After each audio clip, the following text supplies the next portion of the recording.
bienvenue dans cette nouvelle édition de l'Africa Tonight. Voici les titres de l'actualité. Jacob Zuma n'est plus président de l'Afrique du Sud. Il a annoncé ce mercredi lors d'une déclaration à la télévision nationale sa démission immédiate conformément aux exigences du Congrès national africain. Le président gabonais Ali Bongo Ondimba est arrivé ce mardi au Rwanda dans le cadre d'une mini-tournée africaine. Prochaine étape, l'Angola, le Congo et la République démocratique du Congo. Et puis de la parole à l'acte, l'État du Sénégal va investir plus de 5 milliards de francs CFA pour la mise en place du projet formation école-entreprise annoncé par le président Macky Sall. Il a fini par céder. Le président sud-africain Jacob Zuma, accusé dans une série de scandales de corruption, s'est finalement plié aux exigences de son parti, le Congrès national africain, et a annoncé ce mercredi à la télévision nationale sa démission immédiate. Les détails avec Zahra Mohamed Moucho. Le président Jacob Zuma quitte ses fonctions. Il évite de justesse un nouveau vote de défiance contre lui au Parlement.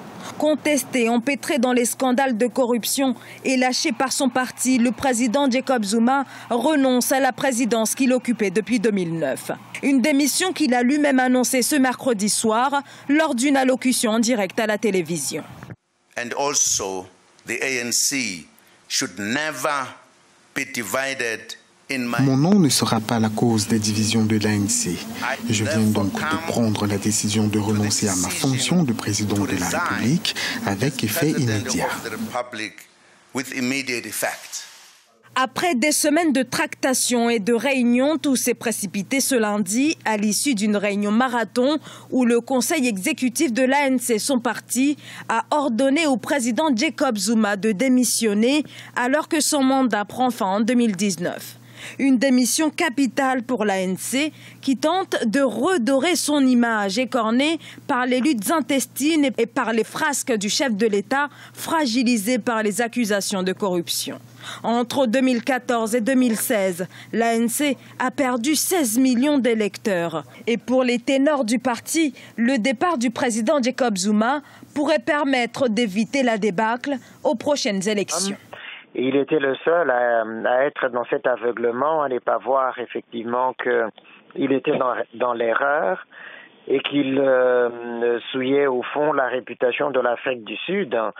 L'ANC a fini par apparaître comme un parti affairiste sans âme et que donc il fallait à tout prix stopper non seulement l'hémorragie des cadres, mais aussi le ternissement de l'image de l'ANC comme telle. Conformément à la Constitution, il revient désormais à Cyril Ramaphosa, qui occupe la fonction de vice-président de la République, de remplacer le président Jacob Zuma. Le Parlement dispose de 30 jours pour l'élire formellement à ce poste. Cyril Ramaphosa, qui assurera alors l'intérim jusqu'aux élections de 2019. Dans l'actualité également, Morgan Tsvangirai n'est plus. Le chef de file de l'opposition zimbabwéenne est décédé ce mercredi 14 février 2018 des suites d'un cancer. Âgé de 65 ans, il était l'adversaire historique du régime de l'ancien président Robert Mugabe, un positionnement qui lui a d'ailleurs valu de nombreux procès et séjours en prison. Premier ministre de cohabitation de 2009 à 2013, le chef du mouvement pour un changement démocratique a brigué à 3 reprises la présidence du Zimbabwe.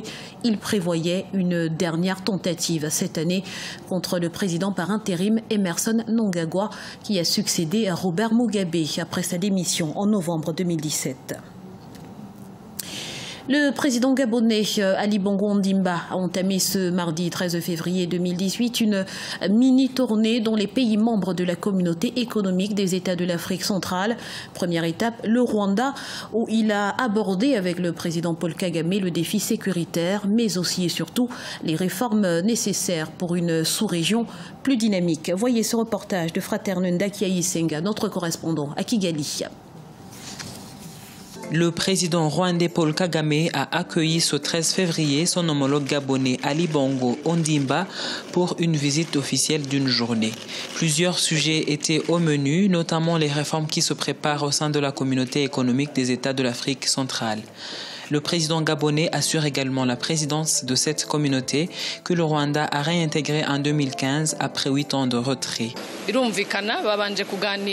Les deux chefs d'État ont évidemment discuté sur le renforcement des relations bilatérales qui se portent bien. Et comme nous voulons plus de coopération entre les deux pays, moi et mon collègue gabonais avons été chargés de rassembler dans les plus brefs délais une équipe composée de Rwandais et de Gabonais qui sera à son tour le renforcement de nos relations, surtout en matière d'investissement. Les deux présidents ont également touché la question de la sécurité dans la région de l'Afrique centrale et l'accord de la libre-échange continental qui sera signé le 21 mars 2018.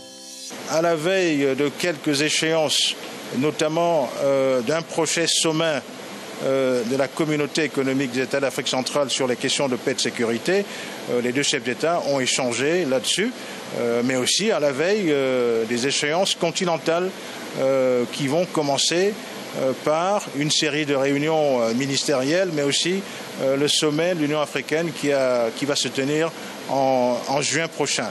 Donc en gros, voici la substance de l'agenda des deux chefs d'État au cours de cette visite qui s'achève. Rappelons que le président rwandais Paul Kagame a pris ses fonctions à la tête de l'Union africaine en janvier 2018. Il est également chargé de mener des réformes au sein de l'institution continentale, surtout en ce qui concerne son système de financement. Le président Macky Sall l'a affirmé à plusieurs reprises, l'éducation est une de ses grandes priorités. Et pour joindre l'acte à la parole, il a annoncé le démarrage prochain du projet Formation École-Entreprise financé à hauteur de 5 milliards à 430 millions de francs CFA. Reportage d'Eladine Ndiaye, notre correspondant au Sénégal. L'État du Sénégal va investir plus de 5 milliards de francs CFA pour la mise en place du projet Formation École-Entreprise prévu au mois de mars 2018. Ce projet, initié par le président Macky Sall, va permettre de soutenir la formation de 10 000 jeunes sur 3 ans avec une allocation mensuelle de 40 000 à chaque apprenant enrôlé par une entreprise durant toute la durée de l'apprentissage. Et nous savons au Sénégal, il y a beaucoup de projets engagés par le gouvernement. Il y a beaucoup d'investisseurs qui frappent à la porte du Sénégal. Donc, il est nécessaire que les effectifs en formation professionnelle puissent augmenter et que le taux de qualification au sein de la population puisse augmenter.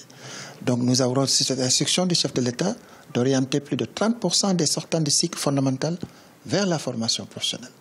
Et donc, de ce point de vue, le projet interviendra en termes d'objectifs au niveau des jeunes âgés de 16 ans au moins, donc ça veut dire certainement ayant fini le cycle fondamental, mais qu'ils soient scolarisés ou non. Ces jeunes peuvent accéder à ce type de formation. Dans ce programme de lutte contre le chômage, chaque jeune recruté passera 70 à 90% de son temps d'apprentissage au niveau de l'entreprise et 30% au niveau de l'école. 14 secteurs d'activité sont ciblés et le secteur privé a un rôle primordial dans la formation école-entreprise. C'est un rôle majeur. C'est le secteur, l'usine, l'entreprise, la firme, l'atelier vont devenir principalement les lieux de formation. Il faut donc comprendre par là qu'il y a vraiment une grande mutation qui va s'opérer. Ce qu'on appelait naguère centre de formation ou centre ressources ou école, dans le cadre du dual et l'entreprise.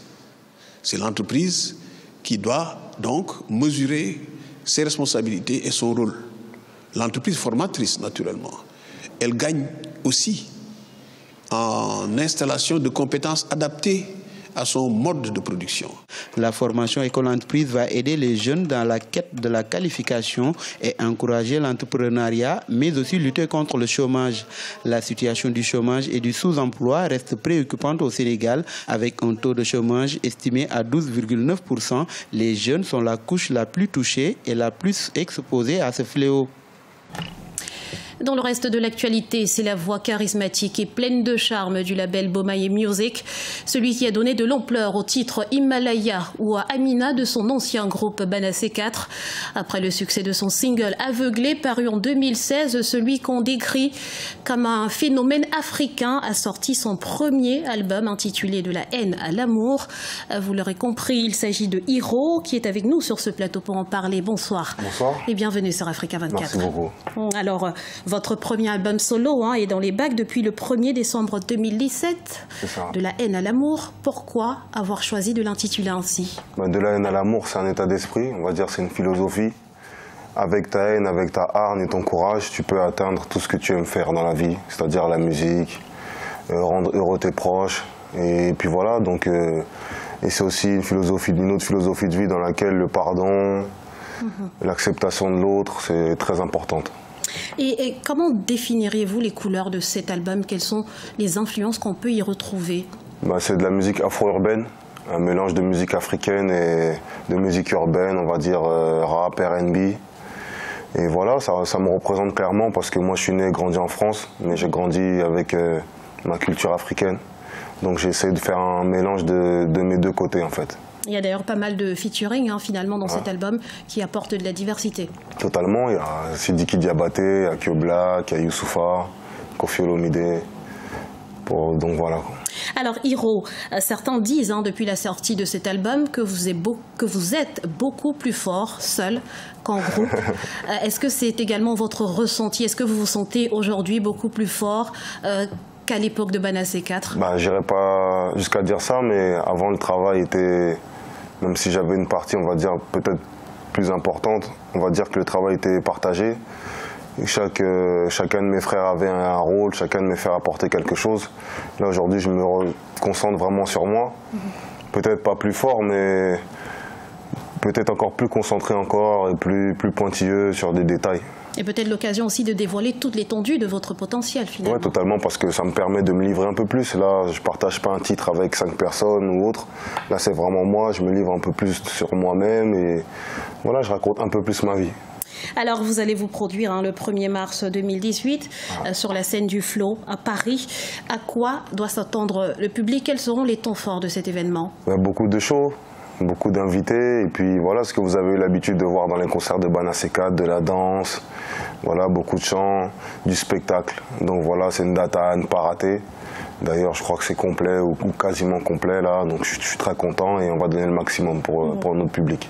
Et quelle sera la suite? C'est le point de départ d'une tournée? Si, totalement, ouais, en France. Il y aura quelques dates en France, il y aura des dates aussi en Europe, notamment en Allemagne et à l'international, en Guadeloupe, en Martinique et autres. Alors, vous êtes originaire de la République démocratique du Congo. Certains de vos confrères artistes sont régulièrement empêchés de se produire en France pour des raisons politiques. Quel regard vous portez sur cette situation? C'est très triste. C'est très triste parce que c'est notre culture à nous, notre culture congolaise qui paye le prix. Après, je sais que ces combattants-là ont un combat en soi qui est noble. Voilà, c'est pour que tout le monde connaît la raison par rapport au pouvoir qui est en place et par rapport à, justement, ils ont pour but de pouvoir garantir la sécurité du peuple congolais au Congo. Voilà, qui peut être contre ce combat-là, mais je pense que c'est la manière, le procédé peut-être qu'il y a à revoir. Parce que voilà, c'est notre culture qui paye le prix. Merci infiniment Hiro d'avoir répondu à nos questions. Merci. Je rappelle que vous démarrez ce 1er mars 2018 une tournée internationale qui commencera donc par la scène du Flow à Paris. On va se quitter en chanson avec un extrait de Loin de moi, issu donc du premier album solo de Hiro, De la haine à l'amour.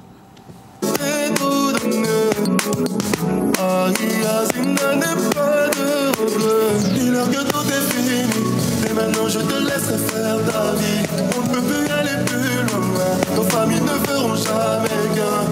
Éloigne-toi de moi, éloigne-toi de moi, éloigne-toi de moi, ouais. Éloigne-toi de moi, éloigne-toi de moi, éloigne-toi de moi, ouais. Je suis sur le banc des accusés, car ma couleur est beaucoup trop foncée.